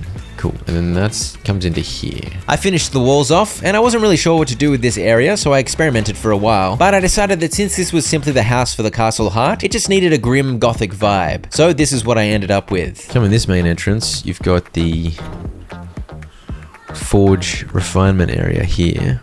But if you go this way, little garden kind of business, and then the castle high in a very understated kind of vibe. And the last room that needed attention was the main entrance chamber. So I played around with the flooring. I got rid of the random coin chest, and I did a little decorating. And then I had a silly idea involving every single statue and bust in the game. Why not? Why not have the statue line up of the sentry? Add a sprinkle of carpet, and happy days. Could put stuff here, but I don't think it needs it. I think I'm actually done. I guess I was really hoping another juicy legendary weapon would drop, because I had yet another session killing primal blood souls, but sadly, no drops. And then... Yeah, so by the way, it's on brutal now. Yes, indeed. I figured to round out my V-Rising playthrough, I owed it to you and myself to have a crack at the most challenging, brutal difficulty. More loot, but worse durability loss. Standard units have 40% more damage, but V-Blood bosses have 25% more health and 75% more damage and 3 increased unit level. Holy crap.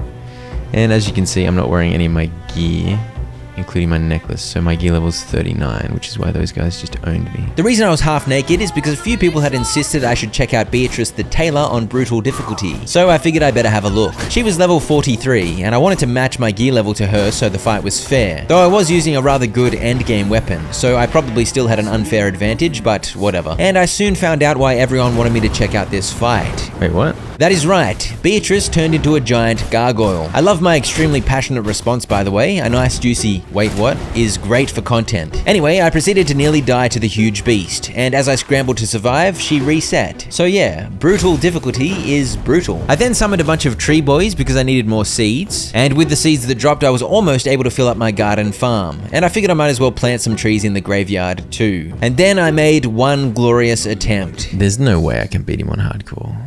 There is no way. By hardcore, I mean brutal, and it is a good question. Do you reckon I was able to beat Dracula on brutal?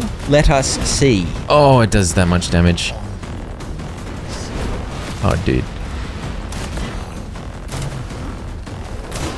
Yeah, there's no way I'm good enough for this.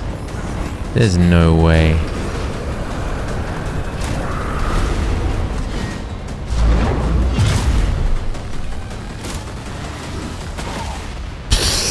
I mean, I clearly gave up before giving it a proper try. Obviously, if I reacquainted myself with the fight and actually avoided most of those attacks, I would have a chance. But it would probably take me hours of attempts. And I haven't mentioned this, but I was actually on a timer for this playthrough. I was playing on a preview build of V-Rising 1.0 that was set to be shut down any day. So my world was literally going to be deleted and I was running low on time. So rather than unlocking everything in the game, which would have been satisfying, or beating my head against brutal Dracula, which would have been epic but probably embarrassing, I instead rounded out my playthrough with a cheeky castle tour. Just before the tour, let me interject. Here is an update. It turned out they did not shut down this version of the game, which is like a beta of 1.0, because when I checked about 3 weeks later, I was able to log in. So I actually did end up bashing my head against Dracula for about 6 hours. It was insane. My adrenaline was pumping like crazy, and I think I may have cried at one point. The brutal fight is just, it's nuts. And I made a whole video out of it. So head over to my second channel, Floydson, if you want to watch that glorious disaster unfold. Link below in the description. But for now, the castle tour. Let's do the final tour.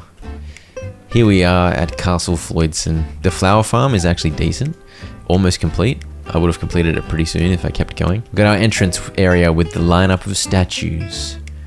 We got tailoring refinement area, tanneries and looms. We got tailoring crafting area, complete with beautiful mirror. We got the alchemy with a side garden and a vermin nest land. Through this way we got the beautiful pond region, nicely decorated. We got the forge crafting area, crafting and refining through here. A bunch of furnaces and fabricators, lovely. And of course, the most sneaky area is up here for some reason, the workshop with the balcony. Good vibes, good vibes. We got this outdoor area back here, which I really like. I think it looks great with the hedges. I like the shape of it for some reason. The pathing is cool. The castle heart, just a very kind of understated room. One of the best touches here is the trees clipping through the walls. Always a good vibe.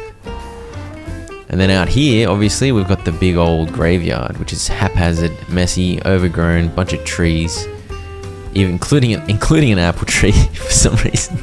I guess the dead bodies give great fertilizer, makes the apples extra sweet. So that's the downstairs, looking pretty sick. I actually genuinely am proud of the design and layout and the time spent on this. I spent hours and hours on this. And then we got the upstairs. Chonka's wandering around. Just a little kind of fireplace, open area here. Why not? The study. Through here, we got the jewel crafting area. Nice little balcony spot to sit. Look down at the garden. Likewise around the front. Spot to sit. Look down on the farm. Lovely. And then through here, we've got a cheeky little bonus throne. Just for sending the minions to do my bidding. Kind of like an antechamber waiting area. And then the throne with the dark throne. Dominating the room. And these cool pedestal thingos. Prisoners over here on the left. Minions and my beautiful bed coffin on the right. So, that's it, man. Yes, indeed. Thanks for coming with me on the journey for these 210 nights of V Rising. Jib jab. You walk real slow, jib jab.